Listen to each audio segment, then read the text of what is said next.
Taste the Daily. Udhayanidhi சிறைக்கு செல்வது உறுதி என உடன்பிறப்புகளே பேசத் தொடங்கியிருக்கிறார்கள்.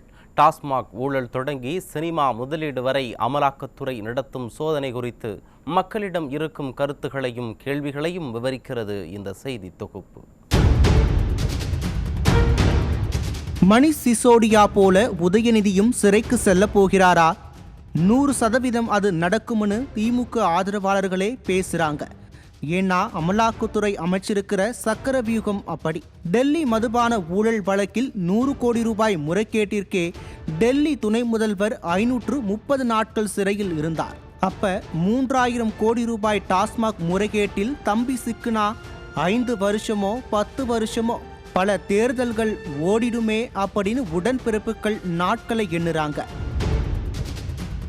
டாஸ்மாக் ஊழல் விவகாரத்தில் 1000 கோடி முறைகேடுன்னு சொன்னாங்கல்ல. இப்போ டாஸ்மாக் மேலாண் இயக்குனர் விசாகனை விசாரித்த பிறகு அந்த தொகை 3000 கோடியை தாண்ட வாய்ப்பு இருக்குன்னு தகவல் வருது.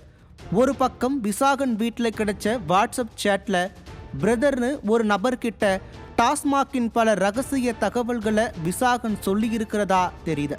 எந்த பிராண்ட் பாட்டில் வாங்கணும், எவ்வளவு வாங்கணும்னு பிரதர் கூட டிஸ்கஸ் பண்ணிட்டு தான் கொள்முதலே பண்ணுவாங்க போல. ஒரு IAS அதிகாரி இப்படி ஒவ்வொரு அசைவையும் அப்டேட் பண்றாருன்னா ரோட்ல போறவங்கிட்டயா பண்ணுவாரு? அதிகார மையத்துக்கிட்ட தானே பண்ணுவாரு.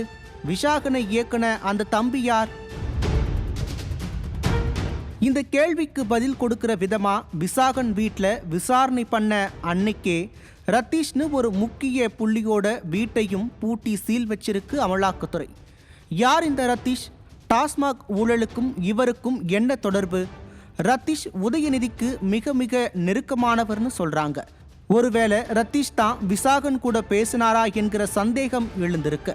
அந்த தம்பி ரத்தீஷ்னா தம்பிக்கு டாஸ்மாக்க கவனிக்க சொல்லி பொறுப்பு கொடுத்த அண்ணன் யார்னு மக்கள் கேட்குறாங்க. அடுத்ததா திரைப்பட தயாரிப்பாளர் ஆகாஷ் விடியல் பிக்சர்ஸ்னு ஒரு கம்பெனியை ஆரம்பிச்சு விடியல் குரூப்புக்கு பெரிய ஆப்பு வச்சிருக்காரு. உதயநிதியின் நேரடி உறவுக்காரர் தான் இந்த ஆகாஷ். சிகப்பு அரக்கன் கம்பெனி மூலமா படம் ரிலீஸ் பண்ணா மக்கள் அதிருப்தி அடைறாங்கன்னு இந்த கம்பெனியை உருவாக்கி உதயநிதி தான் படங்களை தயாரிக்கிறாருன்னு ஒரு சந்தேகம் மக்களுக்கு இருக்கு. ஏன் விடியல் பிக்சர்ஸ்னு அர்த்தம் வர மாதிரி பெயர் வைக்கணும்? இவருக்கு ஒரே நேரத்தில் 4 படங்கள் தயாரிக்கிற அளவு பணம் எங்கே இருந்து வந்தது? இவருக்கும் ரத்தீஷுக்கும் தொடர்பு இருக்கா? டாஸ்மாகில் முறைகேடா சம்பாதிச்ச பணத்தை எங்க முதலீடு பண்ணாங்க? விசாகன் டு ரத்தீஷ், ரத்தீஷ் டு ஆகாஷ்னு நெட்வொர்க் ஏதும் இருக்கா? இந்த நெட்வொர்க்கை உருவாக்குனது உதயநிதியா?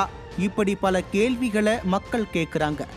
ஆக மொத்தம் டாஸ்மாக் ஊழல் பணம் ஏதோ ஒரு வகையில் சினிமாவுக்குள்ள வந்திருக்கு. அது மட்டும் நிரூபணம் ஆச்சுன்னா டெல்லி துணை முதல்வர் மாதிரியே நம்ம துணை முதல்வரும் சிறைப்பறவையாக வேண்டியதுதான். அட நான் சொல்லல, விவரம் தெரிஞ்சவங்க சொல்றாங்க.